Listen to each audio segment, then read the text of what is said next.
चलिए साथियों, बहुत बहुत नमस्कार। मैं श्रेयंकर में आपका बहुत बहुत स्वागत है।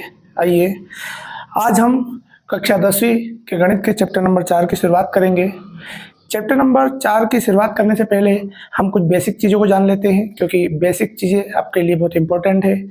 किसी भी चैप्टर को शुरुआत करने से पहले उसकी बेसिक चीज़ों को समझना काफ़ी ज़रूरी है। यदि हमने बेसिक चीज़ें समझ ली तो चैप्टर क्या हो जाता है, ईजी हो जाता है। चलिए करते हैं अपन द्विघात समीकरण। द्विघात समीकरण क्या होती है? द्विघात समीकरण, क्वाड्रिक इक्वेशन। अब ये द्विघात समीकरण जो है आपने पढ़ा होगा 9th क्लास में, या अभी भी हमने पढ़ा था। अधिकतर घात यदि आपने दूसरे चैप्टर जो पढ़ा होगा वो क्वाड्रिक इक्वेशन के बेसिस चैप्टर है। तो देखिए ax वर्ग plus bx plus c is equal to 0।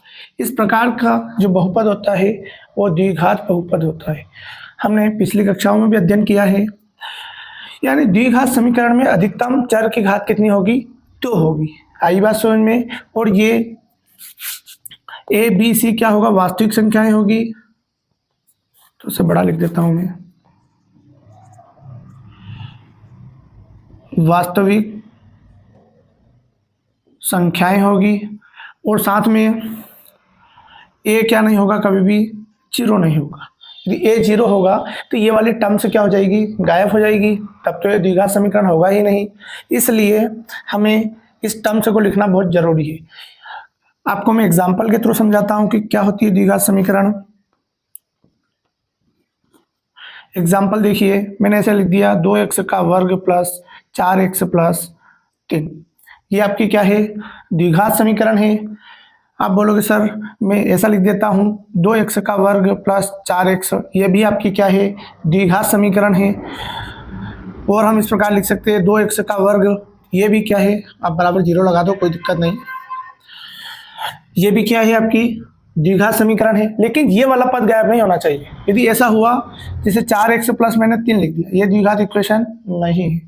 यदि मैंने केवल 3 लिख दिया तब भी ये द्विघात समीकरण नहीं है। मैंने केवल 4x लिख दिया तो ये भी द्विघात समीकरण नहीं है। द्विघात समीकरण का मतलब होता है कि घात 2 वाला चर इसमें मौजूद होना चाहिए। ठीक है, अब हम द्विघात समीकरण ज्ञात करने की 3 विधियां पढ़ते हैं। एक होती है गुणनखंड विधि, एक होती है सूत्र विधि, जिसको हम कहते हैं श्रीधराचार्य विधि, पूर्ण वर्ग बनाने की विधि।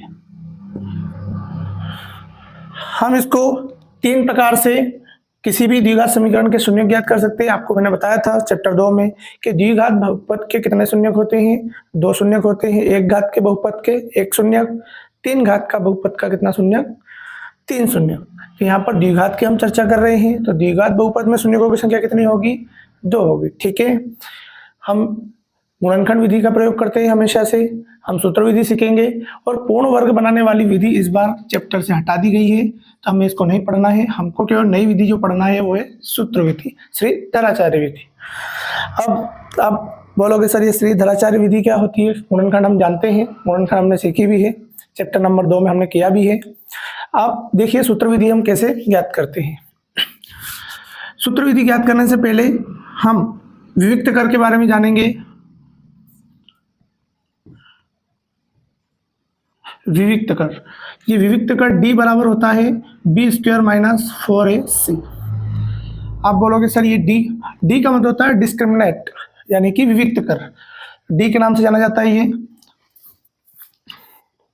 यहां देखिए, अब ये b और ये 4 और a और c कहां से आया? तो आपने देखा होगा द्विघात बहुपद का समीकरण होता है bx प्लस c। हम इस समीकरण का कंपैरिजन करेंगे, है ना, ए बी सी से। यही आपका बी और ए और क्या है? सी है। हम विविक्त कर निकालेंगे। विविक्त कर का जो भी मान आता है 3 कंडीशन बनती है। या तो डी क्या आ जाए, बड़ा आ जाए 0 से, है ना, हो सकता है कि इधर 0 से ये क्या आ जाए, बड़ा आ जाए, पी स्क्वायर माइनस 4ac का मान।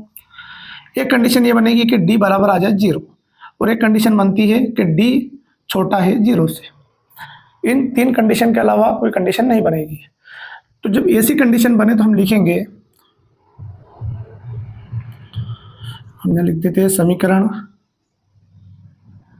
निकाय के हल कैसे होंगे। समीकरण निकाय का हल होगा यहाँ पर 2 असमान वास्तविक मूल होंगे, 2 असमान वास्तविक मूल होंगे। यहाँ पर होगा, देखो डी का मान 0 से बड़ा आएगा तो 2 मूल असमान रहेंगे, है ना, और वास्तविक रहेंगे। डी बराबर जब 0 आ जाए तो 2 समान वास्तविक मूल होंगे। इन मूल को शून्यक भी कहा जाता है। आई बात समझ में। डी छोटा है किससे, 0 से, तो मूल वास्तविक नहीं होंगे। या हम ऐसा भी लिख सकते हैं कि मूल काल्पनिक होंगे। आई बात समझ में साथियों। थोड़ी सी गर्मी आज ज़्यादा लग रही है, गर्मी में पढ़ने का ही मज़ा कुछ और है। चलिए देखते हैं हम कि मूल क्या होंगे, वास्तविक होंगे, और यहाँ पर मूल कैसे होंगे, काल्पनिक। ये 3 कंडीशन आपने यदि याद कर लिए तो आपका 1 या 2 नंबर के ऑब्जेक्टिव अच्छे हो जाएंगे, और प्रश्न तो एक आना ही है इसमें से। तो आप इन तीनों कंडीशनों को सीखिए अच्छे से कि डी बड़ा है 0 से तो क्या होगा, 2 समान वास्तविक मूल होंगे। डी बराबर 0 है तो 2 समान वास्तविक मूल होंगे, है ना, और डी छोटा है 0 से तो क्या होगा, मूल वास्तविक नहीं होंगे, यानी मूल क्या होंगे, काल्पनिक होंगे। अब जब तीनों कंडीशन में से ये वाली कंडीशन आ जाए, मूल वास्तविक या 2 समान मूल वास्तविक, तो आपको हमेशा श्रीधराचार्य विधि से इनके मूल ज्ञात करने होंगे। आपको प्रश्न ऐसा बोलेगा आगे जाके, तो हम सूत्र विधि की चर्चा करते हैं। सूत्र विधि या श्रीधराचार्य विधि।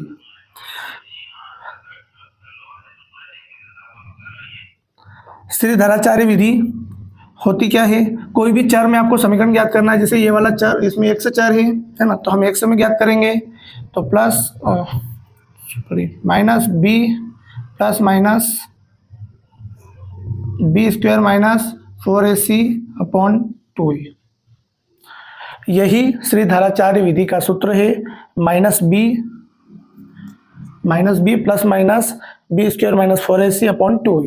इस सूत्र का हम प्रयोग करेंगे इसके शून्य ज्ञात करने के लिए, इसके मूल ज्ञात करने के लिए। आई बात समझ में।